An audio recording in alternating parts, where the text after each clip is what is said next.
olhares curiosos,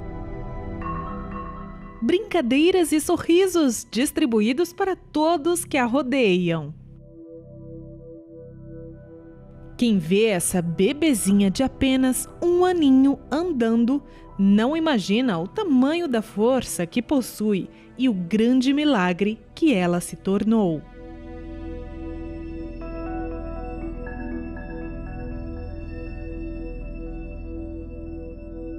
Essa é a Aisla, com apenas 45 dias de vida. Essas fotografias não lembram em nada a bebê que acabamos de conhecer. A Andréia conta que a sua gravidez foi tranquila e que o sonho da família inteira era a chegada da bebê Aisla. 45 dias de vida foi que começou a nossa luta, né? Porque assim, na realidade foi num domingo, ela estava muito bem, né? Completamente bem. Quando foi na segunda, por volta de meio-dia, ela começou a ficar com uma febre de 39 e essa febre não cessava. A gente deu um remédio, deu um banho, ela acalmava. Mas aí quando foi umas 18 horas, falei, não é normal, uma bebezinha tão novinha, né, com uma febre tão alta. Foi quando a gente já corremos e levamos ela para o AMA, né? Aí chegando lá, a médica examinou, ela não tinha nada, só estava com febre. Aí a médica receitou para ela um soro na veia e dipirona. A febre realmente cessou, a febre dela. Depois ela disse que nem no hospital ela teve mais febre, né? Só que aí a médica não achava que era normal uma bebezinha de 45 dias com uma febre quase dando convulsão. Aí levou a gente pro UPA, a gente chegamos lá, era 1h da manhã. E quando foi 1h da manhã, a médica examinou ela e já receitou para ela 3 antibióticos, né? Receitou esses antibióticos. Só que por volta de umas 3 horas da madrugada, ela começou a pipocar umas manchinhas no corpo dela.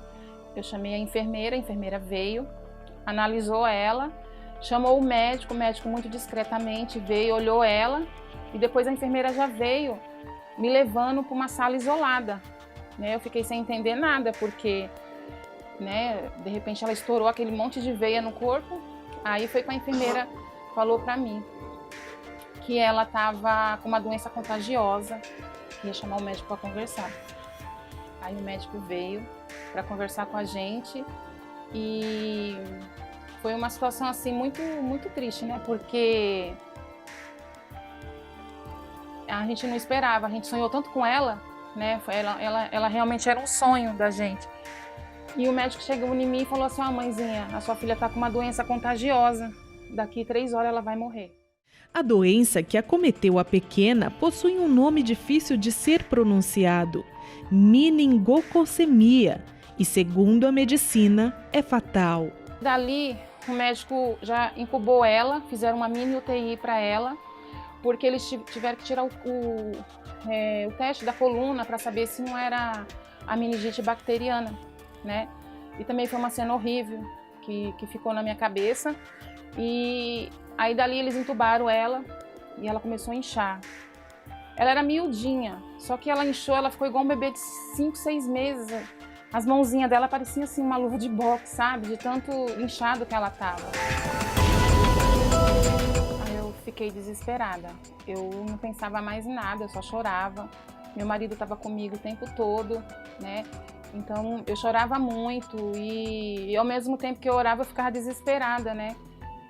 E os médicos chegou uma hora que eles não deixaram mais eu entrar na sala para ver ela. Mas mesmo assim a teimosia de mãe é muita, né? Então ainda fiquei olhando ela pelo vidro, naquela mini UTI que eles tinham montado, né?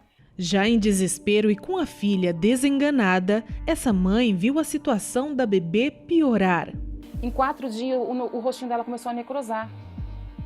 Começou a ficar tudo preto, a orelha, descascou a pelinha do rosto dela, as perninhas dela não tinha mais o que inchar.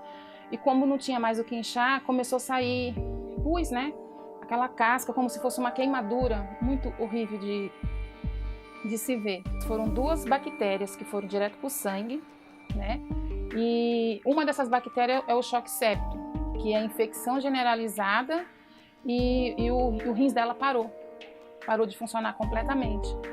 Foi quando eles entraram praticamente em desespero, porque Eles já sabiam que, né, aos olhos deles não teria cura.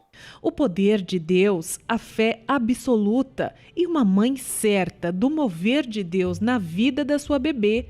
A Andréia saía do hospital e seguia para as reuniões com o apóstolo Valdemiro Santiago. Eu orava, eu levava a Bíblia, levava a toalhinha. Na época até o apóstolo estava fazendo um propósito. Foi a primeira vez que o apóstolo começou a fazer um propósito, não lembro agora, da toalhinha, daquela grandona, num paninho grande, que eu levei para lá. E assim, foi algo assim maravilhoso, porque assim, eu ia para as reuniões e assim, e meu coração apertado. Sabe quando você tem que louvar a Deus com o coração apertado? Mas eu louvava a Deus, né? E com alegria e a certeza no meu coração. E eu chegava, colocava a toalhinha nela, eu lia a passagem da Bíblia para ela. Após 17 dias de internação, a bebê foi desentubada. A partir daquele momento, começou a segunda etapa do tratamento. De tanta oração, de tanto pedir a Deus, né?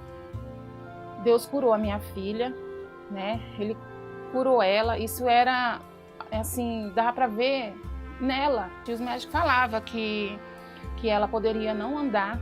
E se andasse, ela ia ter que usar botinha para corrigir, porque ela teve duas convulsões muito fortes. O médico ainda falou para mim que aquilo ali era a bactéria que estava comendo o cérebro dela, né? Por isso que ela estava tendo as convulsões, né? E que aquilo ali podia dar sequelas dela não ouvir, de não enxergar, que ela ia ter que fazer uma tomografia. E eu falei para a doutora, doutora, pode fazer. Não vai dar nada. Ela, mãezinha, você sabe que tá arriscado, né? Sua filha tá com uma bactéria muito grande no cérebro dela. E foi outra vitória. Porque quando ela desentubou, no dia seguinte eles já levaram ela para fazer essa tomografia. E sabe o que você vê? Eles ficavam procurando, conversavam na sala, tiravam, fazia radiação.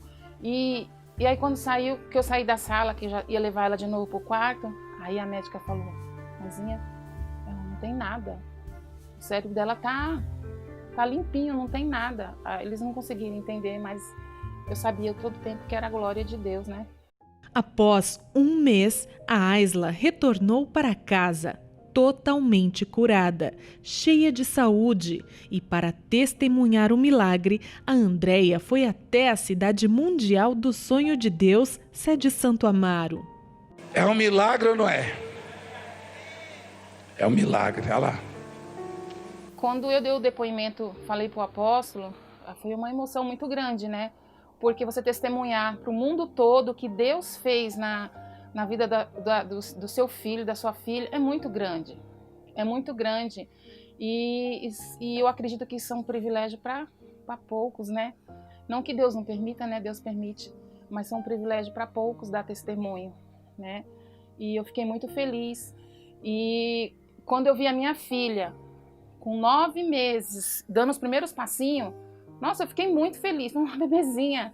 E ela é miudinha, e eu falei assim, nossa Deus, com 9 meses ela dando os primeiros passinhos, que glória. E a minha filha hoje está curada, né, tá curada. Aonde eu ando com ela, eu tenho que andar com um álbum de fotos, porque quando tá calor, ela fica com os bracinhos, as perninhas de fora, e as pessoas ficam muito curiosas, sabe? Tem gente que não pergunta, acha que vai embora com vontade de saber o que é aquilo.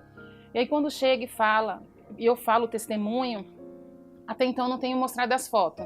Quando eu conto o testemunho dela, as pessoas falam, nossa, Deus é muito grande na vida dessa criança, ela nasceu para dar testemunho. E quando eu mostro as fotos, algumas pessoas se emocionam, até enchem os olhos de lágrima, né? Porque é muito bom você falar da grandeza de Deus.